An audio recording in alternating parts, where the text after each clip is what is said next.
په دې فاونډیشن کې یو څو ډېرې مهمې خبرې دي چې ما غوښتل تاسو سره شریک کړم.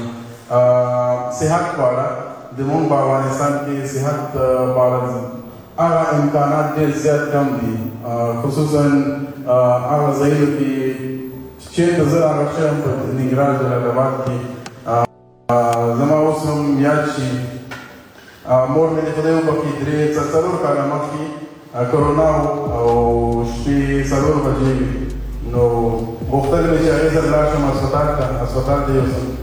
چې زه هسپتال ته راغلم او د هغه هسپتال حالات مې ولیدل، په خدای ډېر مې زړه بد شو او ما ویل دلته خو به روغ نفر مریض شي او خدای خبر د دوی علاج به څنګه شي. نو ډېر زیات خفه شوم په هغې وخت کې او همالته ما ځان سره یو وعده وکړه چې خدای پاک که وس راکړه زه به انشاءالله کوشش کوم نه یوازې په خپل ننګرهار کې په هر ولایت کې یو داسې روغتونه وي چې هلته د خلکو صحیح علاج وشي. نو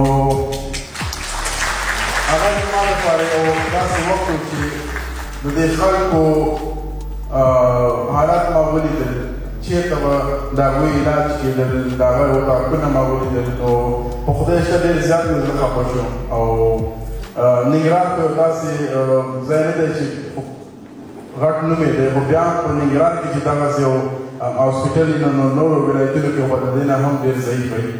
نو صحت په اړه موږ ډېر زیات وروسته پاتې یو او انشاءالله کوشش وکړو چې په دې برخه کې څومره هم کولی شو نو موږ د خلکو مرسته وکړو،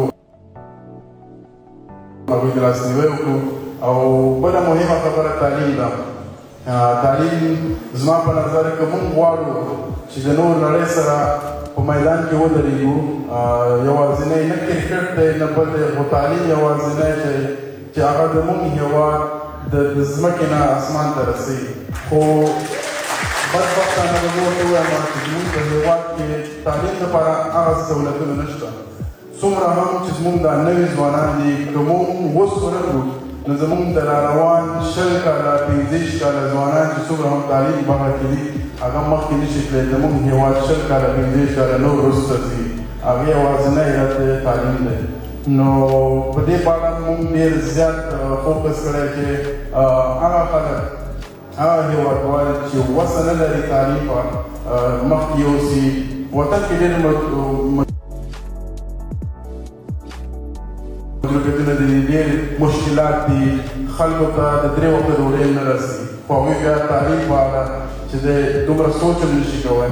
نو زما هدف په دې فاونډیشن کې دا دی چې باید افغانستان څومره هم چې نوی نسل دی هغوی په ذهن کې دا ډېر زیات چې زه چې غټېږم زه باید تعلیم ترسره کړم. که وس یې لرم که نه لرم خو ذهن یې باید دومره وي چې تعلیم زما لپاره څومره مهم دی. تعلیم کولی شي چې نړۍ ته د افغانستان یو ښه ایمیج وښایي. دی د کرکټ افغانستان ته یو ښه ایمیج ورکړی، خو بیا هم که موږ خلکو سره نور هم د دې نو تعلیم په برخه کې باید موږ ډېر زیات کار وکړو. ډېر کار په کار هم دی موږ ټولو هېوادوالو دا نه یوازې زه کولی شم، خو که موږ